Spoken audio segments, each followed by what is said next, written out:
Subscribe to our YouTube channel and press the bell icon to get the latest updates. Now the state of Bihar must be feeling really let down right now because they are having an election, and Bihar politics is always so much fun, controversial, complicated. But all the attention seems to have been stolen by the American election. So this is America versus Bihar. And why is this happening? Yes, America is very important for the rest of the world. It's also because of the complications in the American electoral process. So as I speak, maybe by the time you are hearing this, we'll have more clarity. But as I speak, I see that some states are still hanging on and not giving us a verdict on who will be president. And more important than me keeping account, because time will move very fast once America wakes up now and counting resumes. Pennsylvania, 89% counted. Trump is leading by 3%. North Carolina, 95% counted. Trump is leading by 1.4%. Nevada, 86% counted. Biden leading by a little 0.6%. Georgia, 95% counted. Trump leading by a sliver, 0.5%. Now you say, if you've counted 95%, 89%, why the hell aren't you getting done with it? You are waiting another day, 2 days, 3 days, 4 days. What the hell's going on? But more than that is a larger question. The larger question is that how come, and this is the question that Donald Trump and his supporters are raising now, that how come on the first day it looks like that of the votes counted immediately after the polling day, that is November 3, Trump was ahead in most of the key states. And then as you are counting more votes, essentially mail-in votes or what in America are called are absentee votes. Absentee vote is proxy nahi hai, that I am absent, somebody marks my votes on my behalf as a proxy. No, absentee vote is not proxy. Americans have their own ways of using English language. Absentee vote is when you say for some reason, I can't come and vote, so send me a form, I will fill it up.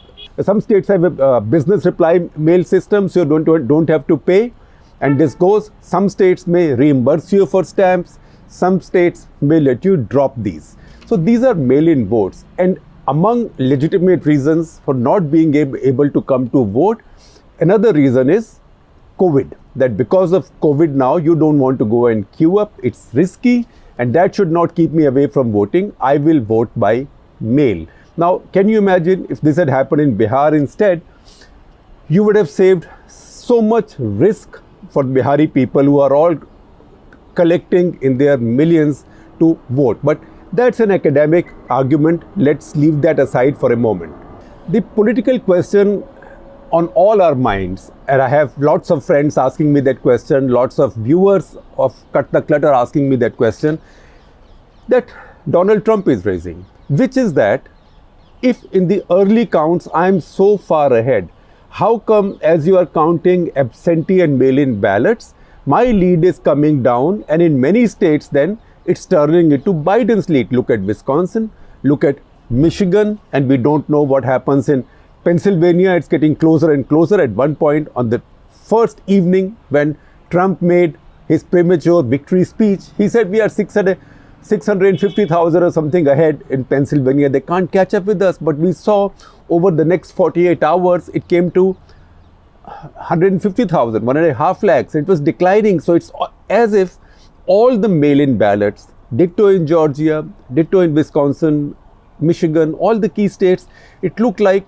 all the mail-in or absentee ballots were going to Biden. Now, not all, not as in 100%, but a very large, overwhelming majority. So why is that happening?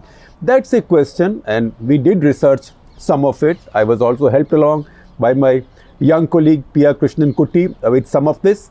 So if I get anything wrong, old joke, blame her, but old reality, please blame me. I'm the one who makes mistakes, not anybody who does any research for me. I'm grateful to them. Now, they are smart people, much smarter than me. Now, there is an article on 538.com, which is a very popular and very authoritative source of American election news and analysis. 538.com, I'm sure all of you know by now, is run by Nate Silver, who's America's champion pollster. Not as if he can never go wrong, but a very good professional pollster. So there's an article there by Nathaniel Rakeshe, and this article explains this precise phenomenon to you, and I am sharing this article with you in the description today. Please read that. As to why mail-in ballots happen to be overwhelmingly pro-Biden. So he tells you about a poll that NBC News and Wall Street Journal have held. And that poll tells you that, first of all, this year, almost 1/3 of American voters, that is more than 30% of American voters, said they will vote by mail. That's essentially because, I suspect, because of coronavirus fear. Then 43% said that they will go and vote physically, either on election day, or in many states you can vote earlier, and I will give you some of those details to confuse you even further if you are not confused fully already. So 43% said they will vote physically, 30% said they will vote by mail. This is a poll of registered voters only. Now, among those who said they were going to vote by mail, there was also in the poll a party-wise split. So 47% of Biden voters said they will vote by mail. 47%. Whereas only 11% of Trump voters said they will vote by mail. In fact, 66% of Trump voters said that they will vote only on the election day. Now, this could be because of many reasons. This could be because Trump had said there will be a fraud in mail-in ballots, because Trump had been saying that mail-in ballots are not reliable, they will not reach on time. He'd been throwing slurs at the US Postal Services, which led to a big controversy. So it's possible that his faithful got hassled by that and said, let's not trust the mail department, US Postal Services. It could also be because, as Trump supporters tend to be, as Trump has tended to be, less mindful of the fear of coronavirus. Kuch nahi hota, it's just another flu. Trump has been saying that all along. Many of Trump's supporters have been saying that all along. Many of them, including Trump, have got infected also. Even after getting infected, Trump has said, see, I licked it, no big deal. So that rubs off on your followers also. As we say in Sanskrit, yatha raja tatha praja. So as this NBC News, Wall Street Journal poll showed you, there was a heavy skew towards Biden among mail-in voters. That was known even earlier. Reason could be anything. Are Biden's followers or voters more likely to be cowardly than Trump's, or are they likely to be more prudent than Trump's or more respectful of the virus? You draw those conclusions. I am giving you the data. This data is very clear. The other thing that the poll showed, and I am also sharing with you an article from NBC News's website talking in more detail about that poll. Another important detail in that poll is that had already shown that Biden was ahead of Trump by 9 percentage points overall in America. 9 percentage points. That is the NBC News WSJ Wall Street Journal poll. So what did the poll show? The poll showed, and this is before the votes were cast, much before that. This opinion poll showed that among those who said they intended to vote by mail, Biden was going to beat Trump by 63%. Whereas among those who said they'll vote physically, Trump was going to beat Biden by 33%. Overall, if you net this off, Biden was going to beat Trump by 9%. As we know from the earlier data point, that 11% of Trump voters said they will vote by mail, 47% of Biden voters said they will vote by mail. So this is quite clear, and this is not just one poll, this is a reputed poll. Other polls also, for example, Washington Post, others, they also had a similar pattern. So you knew that there will be a difference. In fact, in the 538 article, there is a theoretical scenario that it was even possible, looking at these polls, that on the election day voting figures, Trump would win each one of the 50 states in America. And also on mail-in voting figures, mail-in counting figures, by the time that is done, Biden will win all 50 states of America. But if you net the two, Biden was coming out ahead. That's because a lot of people were voting by mail this in this election. In fact, more than 30%, more than one third of American voters said they'll vote by mail. Possibly even more than that voted, because it seems like more than 10 crore people, that is more than 100 million people, have voted by mailing in their ballots and not by going to the polling booth. Now I will quickly run through a few points where American political electoral process differs essentially from the entire democratic world, and you can see with India's, because India's is a very settled, solid, one election commission, one system, all states follow one system process. So this I pick a very good reading in Foreign Policy magazine by a gentleman called Erik Bjornlund. Erik Bjornlund is president of Democracy International and chair of the Election Reforms Network Global. So he lists 10 points where American electoral process is peculiar in itself. Number one, election day in America is a working day. So unlike in India where it's a holiday, in America it's a working day. And in fact this year Bernie Sanders had even tweeted saying that make it a holiday, but they didn't make it. I suppose that's because if in America, in any case, you have poor voting percentages than say in many other democracies, particularly India. But if you declared it a holiday, then maybe people will combine a weekend and you will find them, instead of going to the polling booth, putting their bicycles or a picnic gear or boats on top of their cars, or just filling in their campers and going off for vacations. Jokes apart, it's a working day. So you don't get a chutti for the voting day.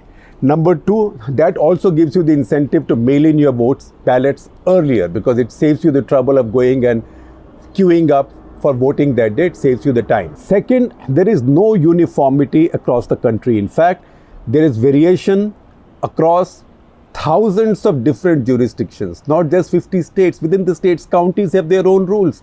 Within the counties, there are autonomous counties. When you hear Commonwealth of Pennsylvania, we won't have the time to go into those intricacies. It tells you that there are lots of intricacies and lots of different jurisdictions. So there is no one ballot type, there is no one type of counting machine, there is no one criteria of voter eligibility, there is no one criteria of when you can mail in, until when you can mail in. I will give you some data on that to confuse you so completely that I think you would wish I had not tried to declutter this.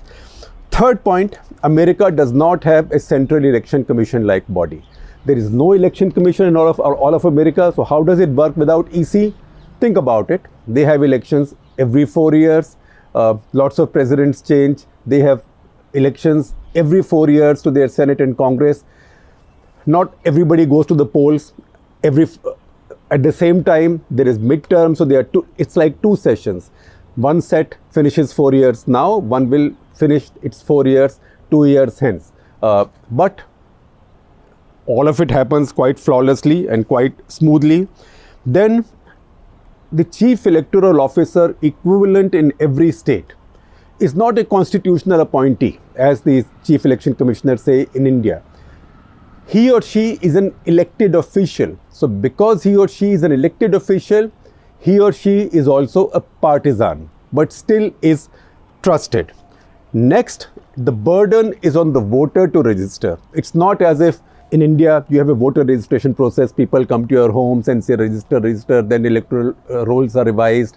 They are put up, not like that. The onus on registering voters is not on any government department. It's on the voter himself or herself.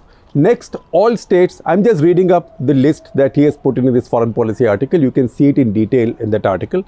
Different states have different criteria for identification of voters. Not one Aadhaar card everywhere or a voter ID card everywhere. There's no national voter ID card there.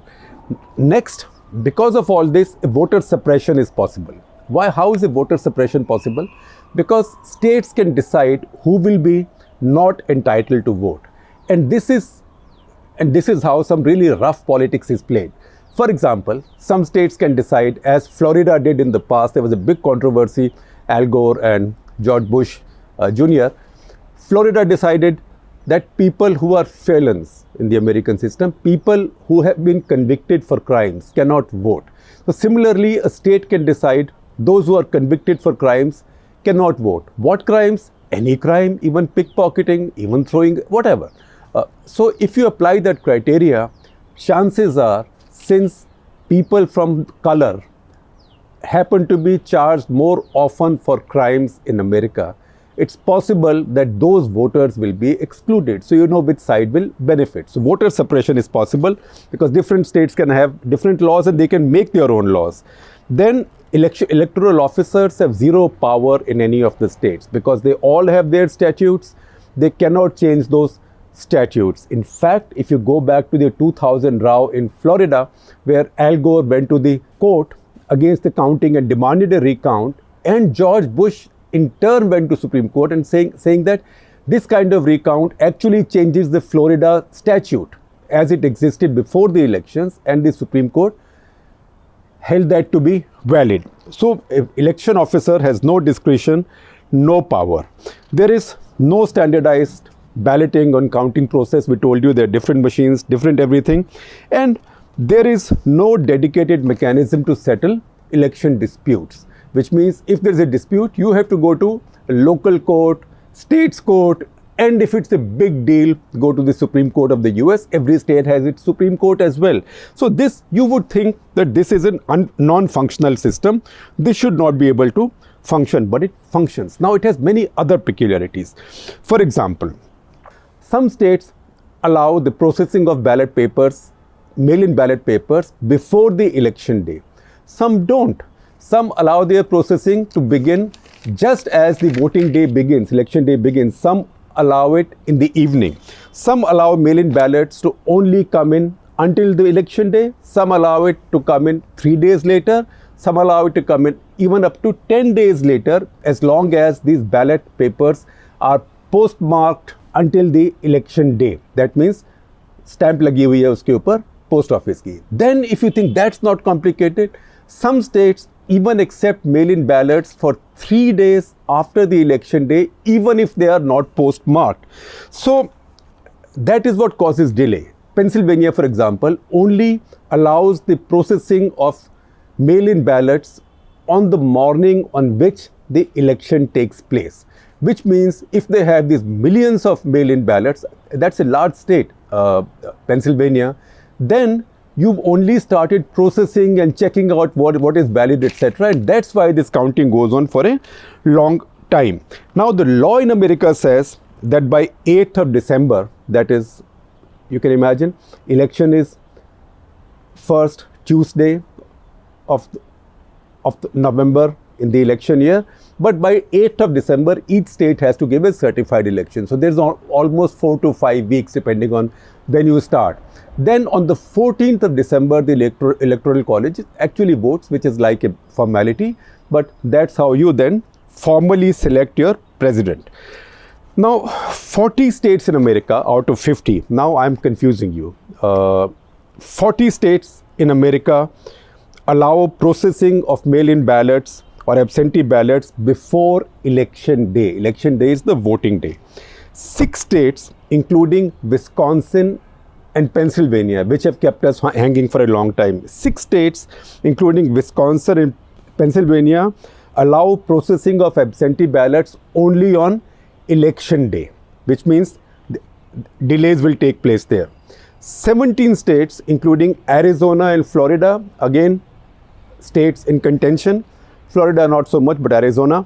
17 states, including Arizona and Florida, start vote counting even before the election day. It's a funny country, it's America. 16 states allow counting before polls close on the voting day, which means when the polling starts on the voting day, they start counting, they don't wait for the polling to close. Sounds confusing? I'll go further. 4 states, including Washington DC, have flexible rules. So, jo marzi hai, you can make the rule on the run in the course of an election campaign. 17 states plus Washington DC allow counting only after polling closes. And then to add to that, you have this other complication in America of 6 different time zones. And now you might say Alaska and Hawaii are marginal, but there are 4 major important time zones in America. So when one state closes its polling, the other is still going on, this one will begin counting, that one will begin counting later. So all this confusion goes on. Now, this is confusing, so here more. Absentee ballots, you can ask for an absentee ballot, you can apply or you can send a request if you have a good reason like COVID. So the state will mail it to you. But then there are also states that will send you mail-in ballots without any request. So they will send a mail-in ballot to every registered voter. So everybody has the option of mailing in their vote. And these states include Colorado, Hawaii, Oregon, Washington, Utah. None of these in contention right now. Then almost all states allow early voting. And this period ranges from 40 days to 22 days, but average is 27 days. You can vote much earlier. Where do you vote? There are many offices. Some states have their clerk's offices. Some states might have designated election offices. You can just go and drop off your vote. There's no queuing up and there is no marking of your fingernails with ink. That doesn't happen. So a lot of early votes are cast as well. Then Pennsylvania, the state which kept everybody hanging for so long. The processing of votes sent earlier, mail-in votes, only began at 7 a.m. on the polling day. That's the law there. Then their law allows acceptance of mail-in ballots for up to 3 days after the polling day, as long as those are postmarked by 5 p.m. on the polling day. So that's where Donald Trump says, check every vote to see whether the postmark is right or not.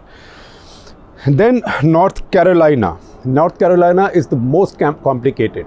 North Carolina can start receiving its votes on the 5th Tuesday before election day, and it carries on accepting postal ballots for 9 days after election day, as long as your postmark is up to the election day. So 9 days, which means if North Carolina was really close, then you might have to wait for 9 days and then for counting time, just like that. Nevada, 7 days after election day, postal ballots can be accepted with a postmark until the election day, and 3 days plus election day without even the postmark until the election day. Georgia only allows mail-in ballots till the closing of the voting on the election day. Georgia is a crucial state right now.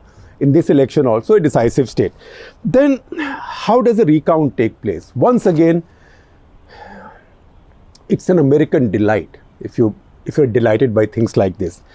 In some states, for example, Arizona, I will only tell you states which are crucial to this election.